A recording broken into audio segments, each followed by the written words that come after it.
ಒಬ್ಬಂಟಿಯಾದ ರಾಹುಲ್ ಗಾಂಧಿ ಫಲ ನೀಡದ ವೋಟ್ ಚೋರಿಗೆ ಯಾರೆಲ್ಲ ಕಾರಣ? ಪ್ರಿಯಾಂಕಾ ಖರ್ಗೆ ಉಲ್ಟಾ ಹೊಡೆದಿದ್ದು ಹೇಗೆ? ಇಷ್ಟೆಲ್ಲ ಆದರೂ ಬುದ್ಧಿ ಕಲಿಯದ ಕಾಂಗ್ರೆಸ್ಸು ಬಿಹಾರದಲ್ಲಿ ತೇಜಸ್ವಿ ಯಾದವ್ ಹೋರಾಟನೇ ಫಲಿತಾಂಶನ?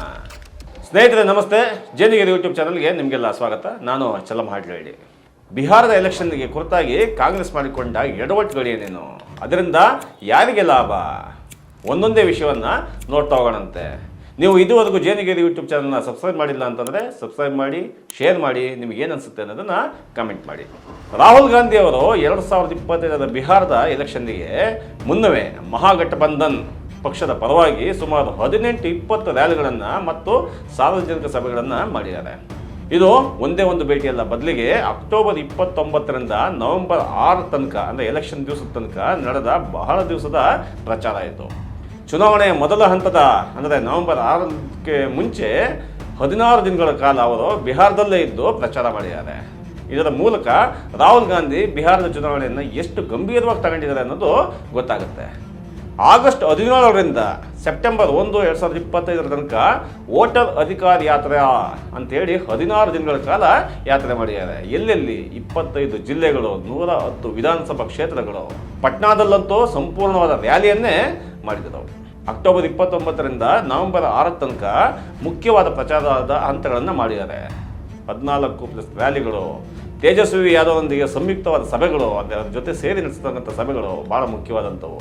ಸೆಪ್ಟೆಂಬರ್ 1ರ ನಂತರ ಅವರ ಅನುಪಸ್ಥಿತಿ ಇತ್ತು. ಇದು BJPಯವರ ಟೀಕೆಗೂ ಕೂಡ ಕಾರಣ ಆಗಿತ್ತು. ಚುನಾವಣೆಯ ಮುಂಚಿನ 56 ದಿನಗಳಲ್ಲಿ ಬಿಹಾರಕ್ಕೆ ರಾಹುಲ್ ಗಾಂಧಿ ಬರಲೇ ಇಲ್ಲ. ಅದಕ್ಕಿಂತ ಮುಂಚೆ ಭಾಳ ಗಂಭೀರವಾಗಿ ತಗೊಂಡಿದ್ದ ಬಿಹಾರವನ್ನು ಸತತವಾಗಿ 56 ದಿನಗಳ ಕಾಲ ರಾಹುಲ್ ಗಾಂಧಿ ಯಾಕೆ ಬರಲಿಲ್ಲ ಅನ್ನೋದ್ರ ಬಗ್ಗೆ BJP ಪ್ರಶ್ನೆ ಮಾಡ್ತಾ ಇತ್ತು.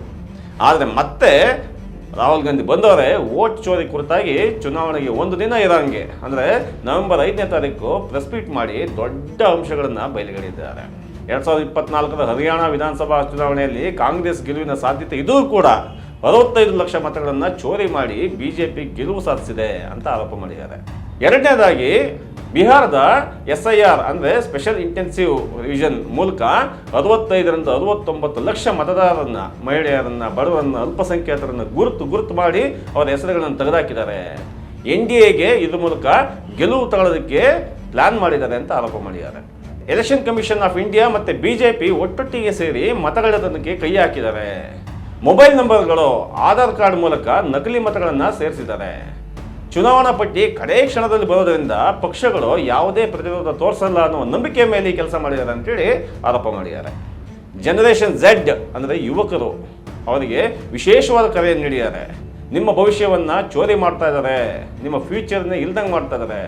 ಲೋಕತಂತ್ರವನ್ನು ಅಂದರೆ ಪ್ರಜಾಪ್ರಭುತ್ವವನ್ನು ರಕ್ಷಿಸಿ, ಸತ್ಯ ಮತ್ತು ಅಹಿಂಸೆಯ ಮೂಲಕ ಹೋರಾಡಿ ಅಂತೇಳಿ ರಾಹುಲ್ ಗಾಂಧಿ ಕರೆ ಕೊಟ್ಟಿದ್ದಾರೆ. ಇಷ್ಟೆಲ್ಲ ರಾಹುಲ್ ಗಾಂಧಿ ಮಾಡ್ತಿದ್ದಾರೆ. ಆದರೆ ಇಡೀ ಕಾಂಗ್ರೆಸ್ ಏನು ಮಾಡ್ತಾ ಇದೆ? ದೇಶದ ಕಾಂಗ್ರೆಸ್ ನೋಡಿದ್ರೆ ಯಾವ ಒಬ್ಬ ನಾಯಕನೂ ಕೂಡ ರಾಹುಲ್ ಗಾಂಧಿ ಹೊರತಾಗಿ ಬೇರೆ ಯಾವ ಒಬ್ಬ ನಾಯಕರು ಕೂಡ ಈ ವೋಟ್ ಚೋರಿಯನ್ನು ಗಂಭೀರವಾಗಿ ತಗೊಂಡಂತೆ ಕಾಣಿಸ್ತಾ ಇಲ್ಲ. ಅದು ಹೋಗಲಿ, ಇಡೀ ದೇಶದಲ್ಲೇ ಕಾಂಗ್ರೆಸ್ ಭಾಳ ಗಟ್ಟಿಯಾಗಿದೆ ಅಂತಕ್ಕಂಥ ನಮ್ಮ ಕರ್ನಾಟಕ ರಾಜ್ಯದಲ್ಲೂ ಕೂಡ ಯಾವ ಕಾಂಗ್ರೆಸ್ ನಾಯಕನೂ ಕೂಡ ಈ ವೋಟ್ ಚೋರಿಯ ಬಗ್ಗೆ ಗಂಭೀರವಾಗಿದ್ದಂತೆ ಕಾಣಿಸ್ತಾ ಇಲ್ಲ. ಅದರಲ್ಲೂ ಕೂಡ ಬೂತ್ ಲೆವೆಲಲ್ಲಿ ಒಂದಷ್ಟು ಕೆಲಸಗಳಾಗಬೇಕಾಯ್ತು. ಆ ಬೂತ್ ಲೆವೆಲಲ್ಲಿ ಅಂದರೆ ಯಾವುದಾದ್ರೂ ಒಂದು ವಿಧಾನಸಭಾ ಕ್ಷೇತ್ರದಲ್ಲಾದರೂ ಕೂಡ ವೋಟ್ ಚೋರಿಯ ಬಗ್ಗೆ ಯಾರಾದರೂ ಕೆಲಸ ಮಾಡಿದಂಥ ಬೂತ್ ಗರಡಿಯಾಗಿ ನೋಡಿದ್ರು ಕೂಡ ಯಾರೂ ಕಾಣಿಸ್ತಾ ಇಲ್ಲ. ಯಾಕೆ ಈ ರಾಹುಲ್ ಗಾಂಧಿಯನ್ನು ಏಕಾಂಗಿಯಾಗಿ ಹೋರಾಟಕ್ಕೆ ನಿಲ್ಲಿಸಿಬಿಟ್ರು ಅಂತೇಳಿ ಎಲ್ಲ ಕೂಡ ಮಾತಾಡ್ತಾ ಇದ್ದಾರೆ. ಅದರ ಜೊತೆಗೆ ಭಾಳ ಮುಖ್ಯವಾಗಿ ಮಾತಾಡಬೇಕಾಗಿರೋದು ಅಂತಂದರೆ ಪ್ರಿಯಾಂಕಾ ಖರ್ಗೆ ಬಗ್ಗೆ. ಪ್ರಿಯಾಂಕಾ ಖರ್ಗೆ ಭಾಳ ಪ್ರಭಾವಶಾಲಿಯಾದಂಥ ರಾಜಕಾರಣಿ. ಅವರ ತಂದೆ ರಾಷ್ಟ್ರೀಯ ಅಧ್ಯಕ್ಷರು ಕಾಂಗ್ರೆಸ್ಗೆ, ಮಲ್ಲಿಕಾರ್ಜುನ್ ಖರ್ಗೆ ಅವರು. ಅಂತ ಮಗ ಪ್ರಿಯಾಂಕಾ ಖರ್ಗೆ ಅವರು ಕೂಡ ವೋಟ್ ಚೋರಿಯ ಬಗ್ಗೆ ಮಾತಾಡಿದ್ದೇ ಇಲ್ಲ ಅನ್ನೋಷ್ಟು ಕಡಿಮೆ ಮಾತಾಡಿದ್ದಾರೆ. ಅದ್ರ ಬದಲಾಗಿ ಅವರು RSS ವಿಚಾರನ ಭಾಳ ಮುಂದಕ್ಕೆ ತಂದಿಳಿಸ್ಕೊಂಡಿದ್ದಾರೆ. ಒಂದು ಕಡೆ ರಾಹುಲ್ ಗಾಂಧಿ ಭಾಳ ಗಂಭೀರವಾಗಿ ವೋಟ್ ಚೋರಿ ಬಗ್ಗೆ ಮಾತಾಡ್ತಾ ಇದ್ದಾರೆ, ಇನ್ನೊಂದು ಕಡೆ ಪ್ರಿಯಾಂಕಾ ಖರ್ಗೆ RSS ವಿಚಾರನ ಭಾಳ ದೊಡ್ಡದಾಗಿ ಸೌಂಡ್ ಮಾಡೋ ರೀತಿ ಕೆಲಸ ಮಾಡ್ತಾ ಇದ್ದಾರೆ. ಅದನ್ನು ವಿವಾದ ಹುಟ್ಟಾಕಿದ್ದಾರೆ. ಇದ್ರ ಮುಖಾಂತರ ಏನಾಯಿತು, ಇಡೀ ಕರ್ನಾಟಕದಲ್ಲಿ ವೋಟ್ ಚೋರಿ ಅಂತಕ್ಕಂಥ ವಿಚಾರ ಹಿಂದಕ್ಕೆ ಹೋಯಿತು, RSS ವಿಚಾರ ಮುಂದಕ್ಕೆ ಬಂತು. ಒಂದೇ ಪಕ್ಷದ 2 ಸ್ಟ್ರಾಟಜಿಗಳು ಯಾವ ರೀತಿ ಕೆಲಸ ಮಾಡೋಕ್ಕೆ ಸಾಧ್ಯ ಆಗುತ್ತೆ? ಇದು ಕಾಂಗ್ರೆಸ್ನೊಳಗೆ ಇರ್ತಕ್ಕಂಥ ಸಂವಹನ ಕೊರತೆ, ಅಥವಾ ಒಬ್ರಿಗೊಬ್ಬರಿಗೆ ಮಾತಾಡ್ಕೊಳ್ದೇ ಪಕ್ಷನ ಮುಂದೆ ನಡೆಸ್ತಾರ? ಅದು ಕೂಡ ಒಬ್ಬ ರಾಷ್ಟ್ರೀಯ ಅಧ್ಯಕ್ಷರ ಮಗ ಈ ಕೆಲಸ ಮಾಡ್ತಾ ಇದ್ದಿದೆಯಲ್ಲ, ಇದು ಕಾಂಗ್ರೆಸ್ಗೆ ಭಾಳ ಮುಜುಗರತರಂಥ ವಿಚಾರ. ಯಾವುದೇ ರಾಜಕೀಯ ವಿಶ್ಲೇಷಕರನ್ನು ಕೇಳಿದ್ರು ಕೂಡ ಇದು ಸರಿ ಅಂತ ಯಾರೂ ಕೂಡ ಹೇಳೋಕ್ಕೆ ಸಾಧ್ಯನೇ ಆಗಲ್ಲ. ಎರಡನೇದಾಗಿ ಈ BJP ಪಕ್ಷ ಇದೆಯಲ್ಲ, BJP ಪಕ್ಷ ಕರ್ನಾಟಕದಲ್ಲಿ ಇದೆಯೋ ಇಲ್ವೋ ಅನ್ನೋ ಮಟ್ಟಕ್ಕಿದೆ.